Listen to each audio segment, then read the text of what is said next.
Controle de caixa e de estoque. Você faz isso na sua clínica?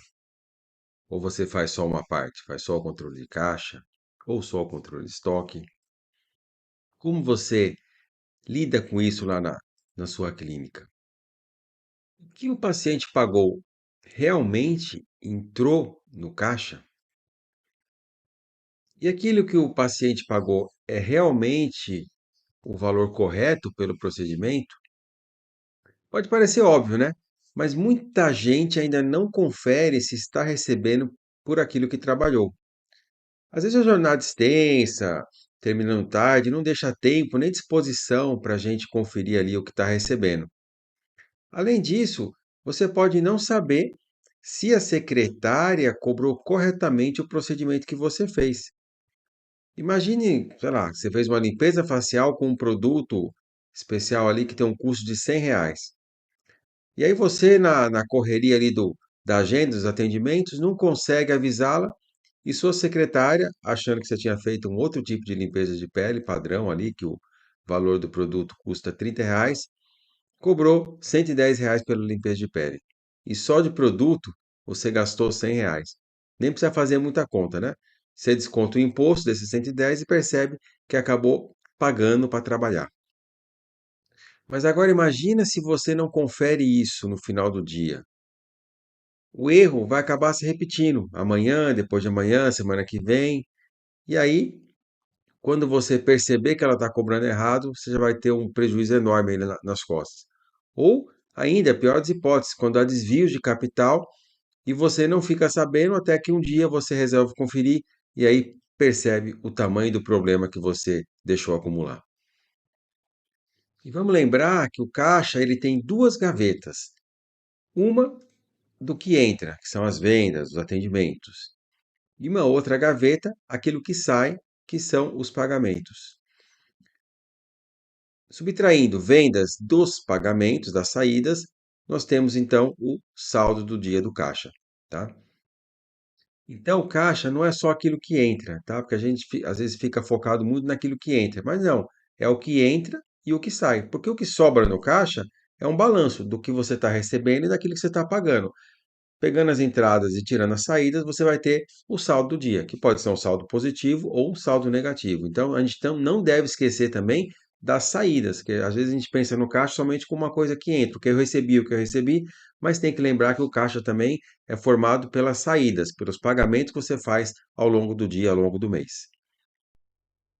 E o que você precisa saber de cada entrada do seu caixa? Quem, qual, quanto? Os três Qs, tá? Quem pagou pelo procedimento, nome do paciente, nome do cliente, né? Por qual procedimento que ele está pagando, tá? E o quanto que ele está pagando. Parece meio óbvio a informação do quanto, né? Mas é importante você saber, porque às vezes você acha que a secretária pode estar cobrando R$ 100 e, por algum motivo, ela está com a informação equivocada e está cobrando metade desse valor. Então, essas três informações são extremamente importantes. Quem está pagando, pelo que está pagando e quanto que está pagando.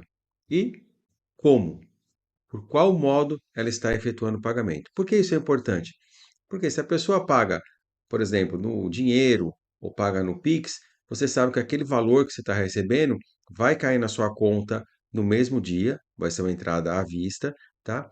E vai ser uma entrada líquida, você não vai ter nenhum desconto, aquele valor é realmente o valor que você está recebendo. Se você pagar Se você receber no crédito, por exemplo, parcelado, aí aquele valor que você vai estar recebendo não corresponde exatamente ao valor que você vendeu. Vai ter um desconto ali das taxas da operadora de cartão de crédito, ou se você antecipar, um desconto da taxa de antecipação, enfim.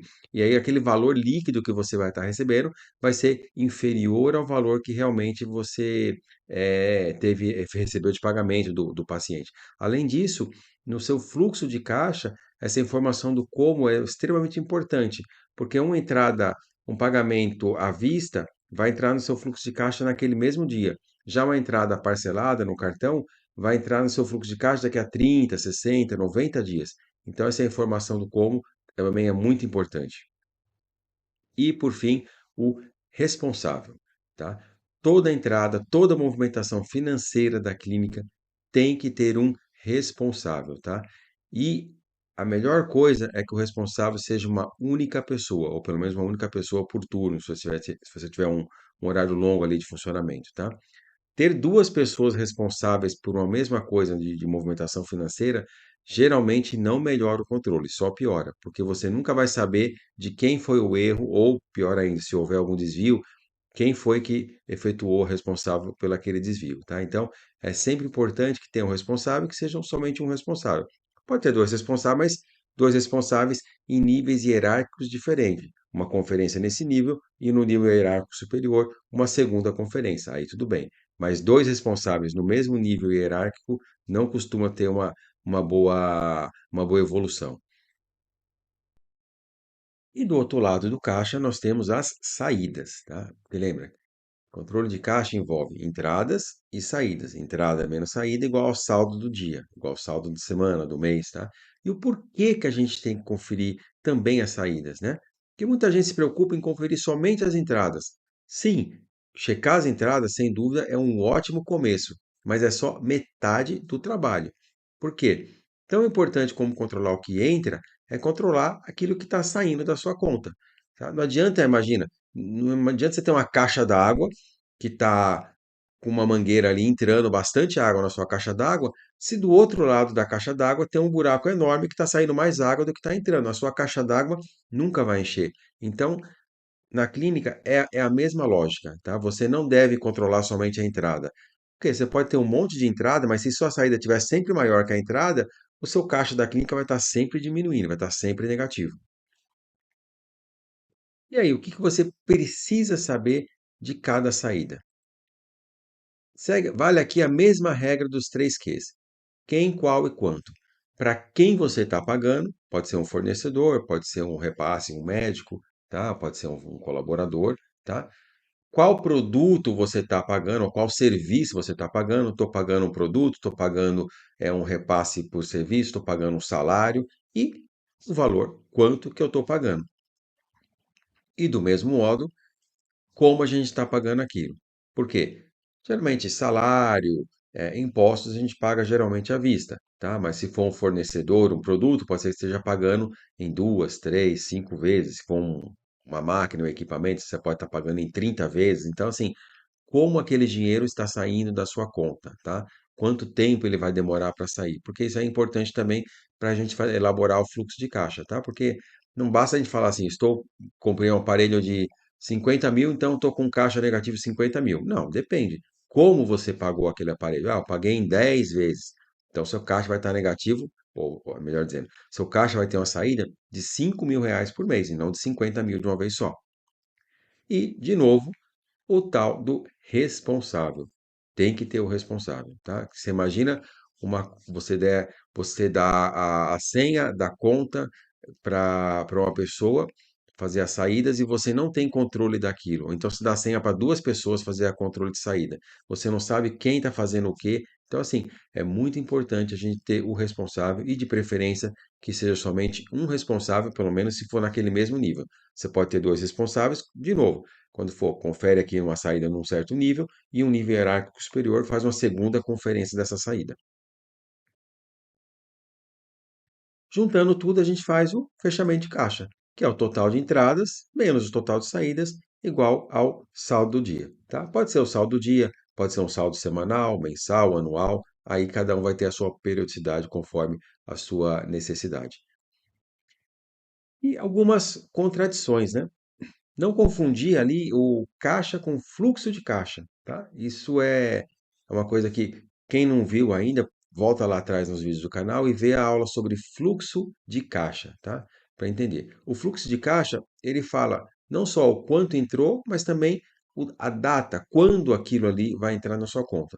Pegando ali de novo o exemplo do aparelho. Vamos supor que hoje eu peguei, assinei lá a compra de um aparelho de 50 mil reais. Tá bom. Então, o meu caixa de hoje vai ter uma saída de 50 mil reais, que eu paguei aquele aparelho. Mas como aquele aparelho vai ser pago? Ah, ele foi pago em 10 parcelas de 5 mil. Então, no meu fluxo de caixa, eu vou ter uma saída de 5 mil nesse mês, 5 mil no próximo, 5 mil no seguinte, e assim por diante, tá? Então, caixa e fluxo de caixa são coisas que têm algumas semelhanças, mas não são exatamente a mesma coisa. Então, a gente não pode confundir isso.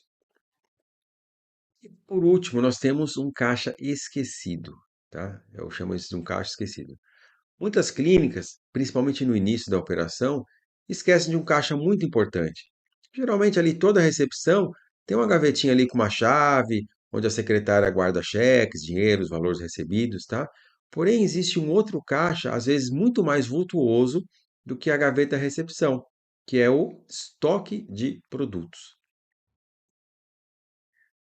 Por exemplo, em clínicas que usam seringas emagrecedoras, medicamentos, por exemplo, endocrinologia, nutrologia, então essas seringas têm um valor muito alto. Então aquilo ali é um dinheiro, um alto valor em dinheiro que você está parado ali numa prateleira do seu estoque. Clínicas de dermatologia, de estética, que usam botox, preenchedores, consumíveis de tecnologia, alguns aparelhos usam cartuchos de aparelho, tá? Então eles têm um valor alto também, às vezes na casa das dezenas de milhares de reais, tá? Então tudo isso tem um valor alto e dependendo da quantidade que você tem guardado, o valor é muito superior do que você tem às vezes na sua conta corrente. Então assim, do mesmo modo que você não deixaria o aplicativo do banco aberto ali em cima da mesa, você não pode deixar o seu estoque aberto e acessível a qualquer pessoa. Você tem que ter um controle, tá? Fechado, lógico, estoque, tudo, tanto de quem tem acesso a esse estoque, tá? E também fazer uma auditoria periódica desse estoque, assim como você faz uma auditoria, você olha o saldo da sua conta todo dia, cada 2 dias, enfim, tá? Do mesmo jeito que você faz isso com a sua conta corrente, você também tem que fazer isso com o seu estoque, porque às vezes o estoque ele tem um valor muito maior do que você tem parado na sua conta corrente. Então, pessoal, em resumo, a importância de conferir o caixa não envolve somente entradas, mas sim entradas e saídas. E não esquecer de um outro caixa muito importante, que é o nosso armário de estoque. No curso, a gente detalha os itens que compõem essas movimentações financeiras ou de produtos e como analisar isso em conjunto com o seu fluxo de caixa. O link está aqui na descrição do vídeo. Nos vemos na próxima, pessoal.